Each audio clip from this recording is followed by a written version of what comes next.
ఓం నమ శివాయ. మనం అరుణాచలం గురించి శివమహాపురాణం అంతర్గతంగా తెలుసుకుంటున్నాం.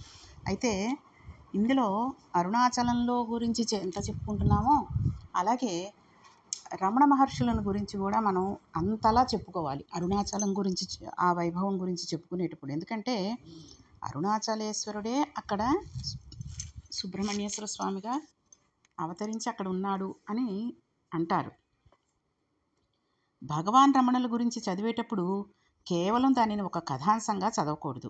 మహాపురుషుల జీవితాలు చదువుతున్నప్పుడు, మహాపురుషుల జీవితాలకు సంబంధించిన ఘట్టాలను వినేటప్పుడు మనం ఒక గొప్ప కోణంలో దానిని చదవడమైనా వినడమైనా చేయాల్సి ఉంటుంది. రమణులు మహాజ్ఞాని. రమణుల జీవితంలో కోట్ల మంది జీవితాలలో ఒక్కరి జీవితం కూడా ఉండదు.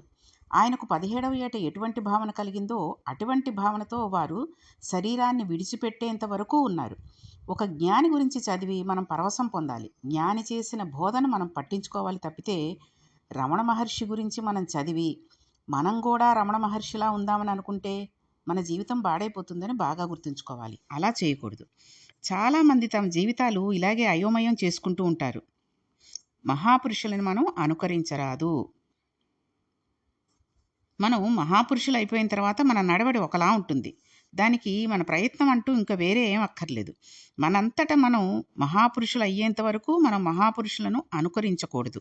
చూడండి, చాలామంది బాబా ఈ బాధలన్నీ పడలేకపోతున్నాం, సన్యాసం పుచ్చేసుకుంటానంటారు. సన్యాసం తీసుకోవడం అంటే అంత సులభమా అండి? సంసారంలో ఉంటూ కూడా సన్యాసుల్లో ఉన్నటువంటి వాళ్ళు చాలామంది ఉంటూ ఉంటారు.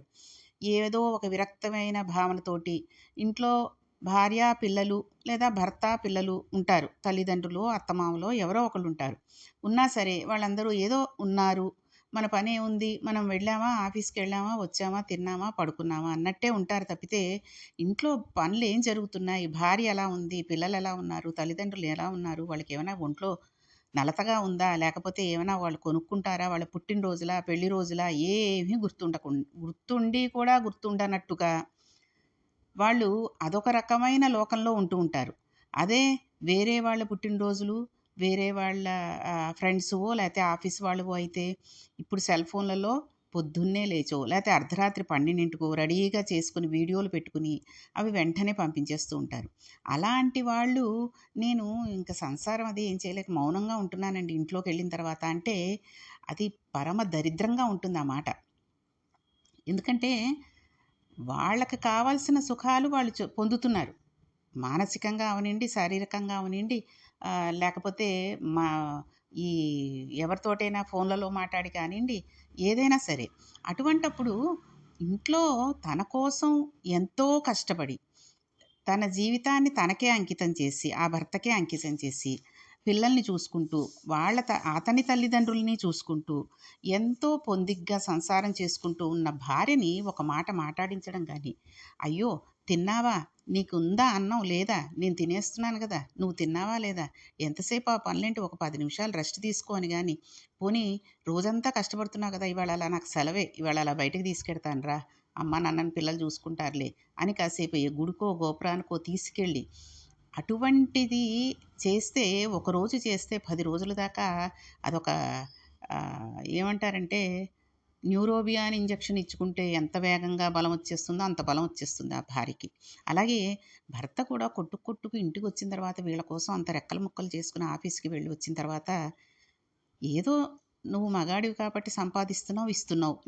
నేను ఇంట్లో పడి చేస్తున్నాను అన్నట్టు కాకుండా, ఆ భర్తకి ఏం కావాలో, ఏంటో అన్నీ సమకూర్చి, తనకి ఎటువంటి తిండయితే తింటాడో, ఏ వంటకాలు ఇష్టమో అవన్నీ చూసుకుని, అటువంటివి చేసేటప్పుడు అంత అందంగాను సంసారాన్ని చక్కదిద్దుకుంటూ ఉండాలి తప్పితే, సంసారంలో ఉన్నా నేను సన్యాసినేనండి, నాకు పెద్ద ఆ మహాపురుషులకి ఏం తేడా లేదు అనేటటువంటి డైలాగులు కొట్టేవాళ్ళు చాలామందుంటారు.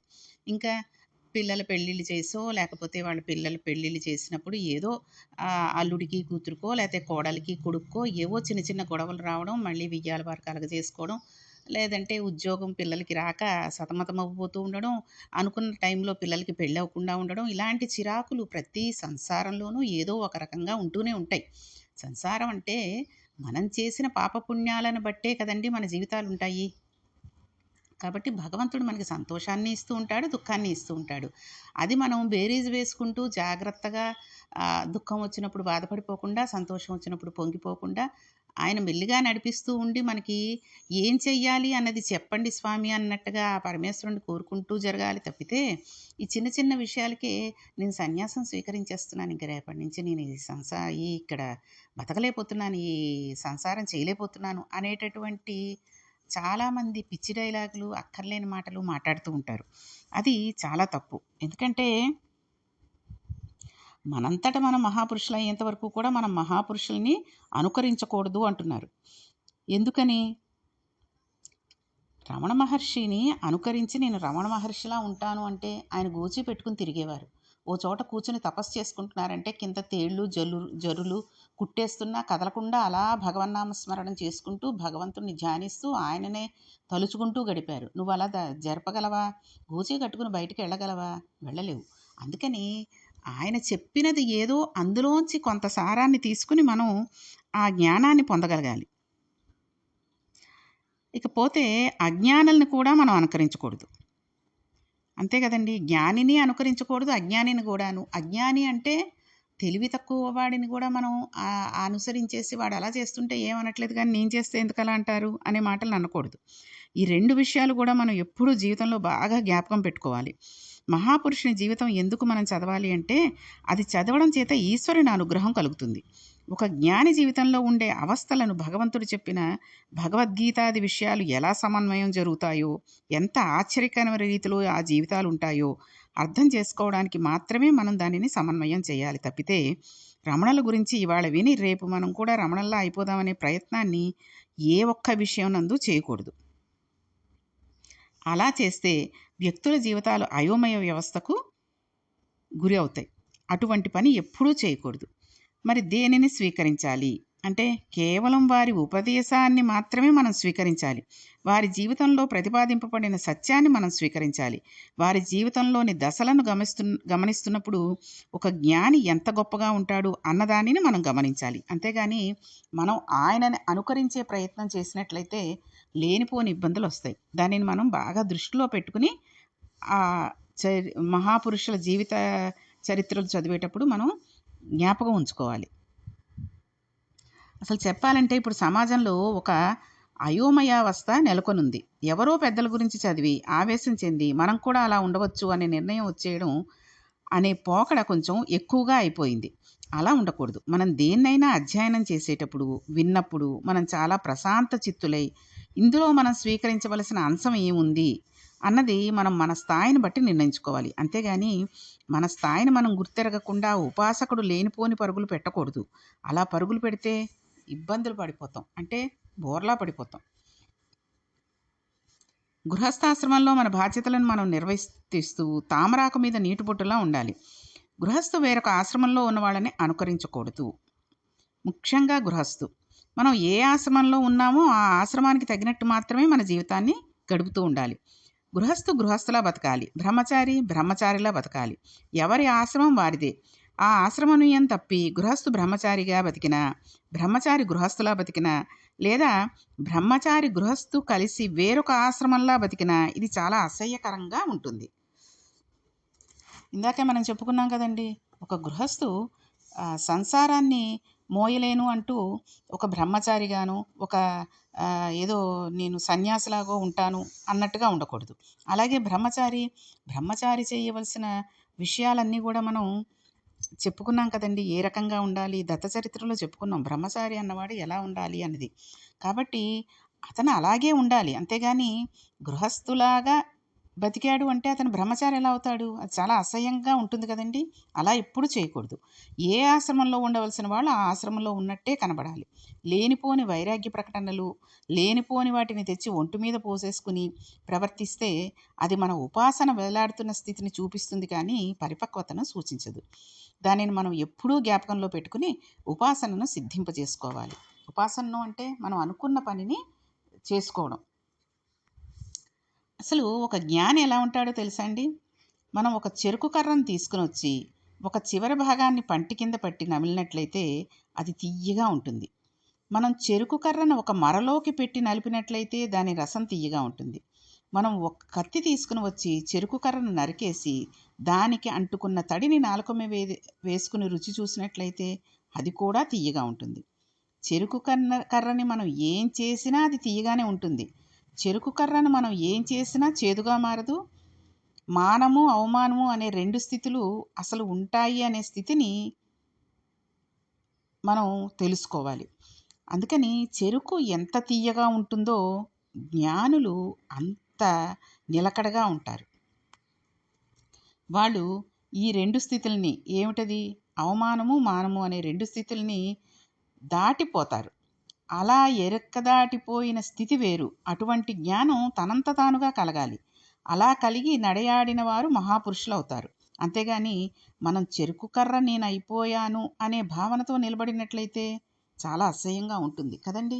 ఎంతటి వాళ్ళైనా కూడా ఏదో కాస్త ఉన్నంతలో దాన ధర్మాలు చేసుకుంటూ సంసారంలో ఓ రోజు హడావిడిగా ఓ రోజు నిదానంగా జరిగించుకుంటూ జరుగుతుంది తప్పితే అంత తీయగా ప్రతిరోజు ప్రతి మనిషికి జరగదు. అలా నిలబడను లేం కూడా. ఈ నేపథ్యంలో మన భగవాన్ రమణుల గురించి చదివాము అనుకోండి, చాలా చక్కగా ఆయన ఏం బోధ చేశారో తెలుస్తుంది. ఆయన ఏది అనుభవించి ఏది బోధ చేశారో, ఈశ్వర నీ అనుగ్రహం చేత మాకు కూడా అటువంటి జ్ఞానం స్థిరపడు కాక అని ఈశ్వరుని మనం ప్రార్థన చేయాల్సి ఉంటుంది తప్పితే ఇంకా వేరే ఏమీ అక్కర్లేదు. చిదంబర క్షేత్రం అని మనం అందరికీ కూడా తెలిసిన ఉన్న క్షేత్రం ఒకటి ఉంది కదండి. అక్కడ ఆ స్వామి ఎలా ఉన్నాడండి? ఆకాశ రూపుడై ఉన్నాడు. చిదంబరంలో కదలిక లేకుండా ఉండిపోయే తత్వం ఉన్న పరమేశ్వరుడు నటరాజమూర్తిగా వెలిశాడు. ఆయన అక్కడ ఆర్ధా నక్షత్రంలో వెలిశాడు, అంటే ఆరుద్ర నక్షత్రంలో. నటరాజతత్వం చాలా చిత్రంగా ఉంటుందండి. నటరాజు ఒక చేతిలో ఢమరకను పట్టుకుంటాడు. ఆ ఢమరకను కదిపితే దాంట్లోంచి శబ్దం వస్తుంది. అది సృష్టికి ప్రతీక. ముఖం ఎప్పుడూ నవ్వుతూ ఉంటుంది. అది స్థితికి ప్రతీక. ఒక చేతిలో అగ్నిహోత్రం ఉంటుంది. అది లయకు ప్రతీక. ఒక పాదం మాయా అనబడే రాక్షసుని తొక్కిపెట్టి ఉంటుంది. ఇంకో పాదం పైకి లేచి ఉంటుంది. అంటే బ్రహ్మమును పొందడానికి ప్రయత్నించు అని చెబుతూ ఉంటుంది. సృష్టికర్త, స్థితికర్త, ప్రళయకర్త మూడూ తానై మనం పొందవలసిన బ్రహ్మాన్ని సూచించే స్థితిని చెబుతాడు. కాబట్టి నటరాజమూర్తి పరబ్రహ్మమై ఉన్నాడు. అటువంటి నటరాజస్వామి ఆర్ధా నక్షత్రంలో చిదంబరంలో ఆవిర్భవించిన రోజు ఏది ఉందో అటువంటి రోజున మహానుభావుడైన రమణ మహర్షి తికుచ్చెళి గ్రామంలో జన్మించాడు. ఆ గ్రామాన్ని పురాణాలు త్రిశూలపురం అని పిలిచాయి. అక్కడ వేంచేసి ఉన్న మహానుభావుడు భూమినాథేశ్వరుడు, అమ్మవారు సహాయాంబ. అంటే పరమేశ్వరుడు భూమినాథేశ్వరుడు అనే పేరుతో అక్కడ అవతరించాడు. అలాగే అమ్మవారు సహాయాంబ అనే పేరుతో అక్కడ వెలిసిందనమాట. ఆయనే ఈ సమస్త సృష్టికి కారకుడు. అమ్మవారు మాయాస్వరూపిణి అయి ఆయనకు సహకరిస్తుంది. రమణ మహర్షి తండ్రి గారు సుందరయ్యర్ అనే బ్రాహ్మణుడు. ఆయన పరాశర గోత్రీకుడు, పరమ భక్తి తత్పర కలిగినవాడు. ఆయన భార్య పేరు అలగమ్మ. తమిళంలో అలగమ్మ అంటే సొంపైనది, సొంపు కలిగినది అని అర్థం. సొంపు అంటే అందం. అందం అనే సొంపుగా ఉంది అంటే అందంగా ఉంది అని పేరు అనమాట. సుందరము అనే మాట కూడా అందము అనే పేరుతోటి వస్తుంది. అందుకే సుందరయ్యర్ అంటే అందము, అలగమ్మ అంటే అందం. ఈ 2 అందాలు కలిస్తే ఒక కొత్త అందం వచ్చింది. ఈ అందం శుభం. శివుడికి మారుపేరు శివం, శోభనం, సుందరం. మీనాక్షి అమ్మవారి భర్తగా ఉన్న పరమేశ్వరుడికి సుందరేశ్వరుడు అని పేరు. సుందరయ్యరికి అలగమ్మలకి జన్మించిన 3వ సంతానమే భగవాన్ రమణ మహర్షి. ఆయన జన్మించినప్పుడు యథార్థానికి పురుడు పోసిన ఆవిడ ఒకందుకు బాధపడింది. ఆడపిల్ల పుడుతుందని అనుకున్నాను, వరసైన వాడు ఒకడు మేనబావై ఉన్నాడు, ఆడపిల్ల పుట్టలేదు, మగపిల్లవాడు పుట్టాడు. మొట్టమొదట పుట్టిన ఆడపిల్ల శరీరాన్ని వదిలిపెట్టేసింది, ఆడపిల్ల కాలేదే అని బాధపడింది. ఆవిడికి కళ్ళు లేవు, అంధురాలు. అందులోనూ ఆవిడ బంధువు. పురుట్లో సాయం చేసింది. ఆ పక్కన పురుడు పోసే మంత్రసాని పుట్టిన పిల్లవాడు చాలా అందంగా ఉన్నాడు. బంగారు రంగులో మెరిసిపోతున్నాడు. నొక్కుల జుట్టు, పట్టుకూర్పులా చాలా జుట్టు ఉంది. ఈ పిల్లవాడి కానీ నీవు చూడగలిగి ఉంటే ఆడపిల్ల పుట్టలేదేమా అనే మాట అని ఉండేదానివి కావు. అంత అందగాడు పుట్టాడు అని అంది. ఈ మాటలకు ఆ వృద్ధురాలు ఆ సమయంలో సంతోషించింది. ఈ విధంగా 3వ కాన్పులో జన్మించిన పిల్లవాడే రమణ మహర్షి. ఆ తర్వాత ఒక కుమారుడు కలిగాడు. ఆయన పేరు నాగసుందరుడు. ఆఖరిన పుట్టిన అమ్మాయి పేరు అలమేలు. వారికి కులదైవం వెంకటేశ్వరుడు. ఇప్పుడు పుట్టిన పిల్లవాడికి ఏ పేరు పెట్టాలి అని ఆలోచన చేశారు. వెంకటేశ్వరుడు అనే పేరు వచ్చేటట్టుగా వెంకటరమణన్ అని పేరు పెట్టారు. అలా వెంకటరమణన్ అని పేరు పెట్టడానికి ఒక కారణం ఉంది. వీళ్ళింట్లో ఒకానొకప్పుడు ఒక సాధువు వచ్చి వీధిలో నిలబడి భవతి భిక్షాందేహి అన్నాడు. ఇది ఎప్పుడో వాళ్ళ ఇంట్లో పూర్వం జరిగిన కథ, ఈయన పుట్టిన తర్వాత జరిగిన కథ కాదు. అప్పుడు ఇంట్లో వాళ్ళు అన్నారు, ఏమయ్యా నీకు భిక్ష కావాల్సి వచ్చిందా, భిక్షం వెయ్యం పొమ్మని చెప్పారు. అంటే ఆయన గుమ్మం ముందు నిలబడి అన్నాడు, నేను భిక్షకు వస్తే మీ ఇంటి ముందు నిలబడి పరివ్రాజకుడునని మీరు ఇంత చులకన చేసి మాట్లాడారు కనుక ప్రతి తరంలో మీ ఇంట్లో ఒకడు సన్యసిస్తాడు అని పలికి వెళ్ళిపోయాడు. అప్పటి నుంచి వాళ్ళ ఇంట్లో ప్రతి తరంలో ఒకరు సన్యాసి అయి వెళ్ళిపోవడం అనేది అలవాటుగా ఉంది. ఈ సుందరయ్యర్కి ఒక ఆయన ఉన్నాడు. ఆయన పేరు వెంకటేశ్వర అయ్యర్. ఆయన కూడా మహాభక్తుడు. 18 సంవత్సరాలు మాత్రమే ఆయన సాంసారిక జీవనం నుండి సుఖాలని అనుభవించాడు. 18వ సంవత్సరం రాగానే ఆయన సన్యసించి చిదంబరానికి వెళ్ళిపోయాడు. చిదంబరం కొండకు ఎవరైనా ప్రదక్షిణం చేసి రాగానే వారు చిదంబరం కొండకు ప్రదక్షిణం చేశారని వారి చెప్పుల్ని అడిగి పుచ్చుకుని ఆ చెప్పులను ఆయన తుడుస్తూ ఉండేవారు. రమణ మహర్షి తండ్రి గారైన సుందరేశ్వర అయ్యర్ తన అన్నగారి జ్ఞాపకానికి వచ్చి ఆయన పేరు కూడా కలుపుకున్నట్టు ఉంటుందని చెప్పి వెంకటరమణన్ అనే పేరు రమణ మహర్షికి ఉంచారు. భవిష్యత్తులో వారే భగవాన్ శ్రీ రమణ మహర్షి అని పిలువబడతారని అప్పటికి ఆయనకి ఇంకా తెలియదు కదండి. కాబట్టి ఆయనకి వెంకటరమణన్ అని పేరు పెట్టారు. అసలు మన చాలామందికి వెంకటేశ్వరరావు, వెంకటరాజు, వెంకట్ ఇలాంటి పేర్లు ఉంటాయి.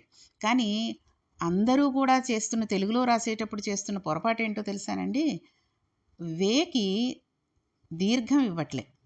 వే అని 2 అక్షరాలు ఉంటాయి కదండి. ఏకి తేడా ఉంటుంది. అలాగే వెంకటేశ్వరుడు, వెంకటరాజు, వెంకటరమణన్ అనాలి. వెంకటేశ్వర స్వామి అంటాం కానీ వెంకటేశ్వర స్వామి అనకూడదు. కాబట్టి ఆ పేరు ఆయనకి వెంకటరమణన్ అని పేరు పెట్టారు. ఈయన ఎలా పెరిగాడు, పెరిగి పెద్దవాడై ఏం చేశాడు అనే విషయాలన్నీ కూడా మనం రేపటి పారాయణంలో తెలుసుకుందాం. ఓం నమః పార్వతీపతియే. హర హర మహాదేవ. శంభో శంకర.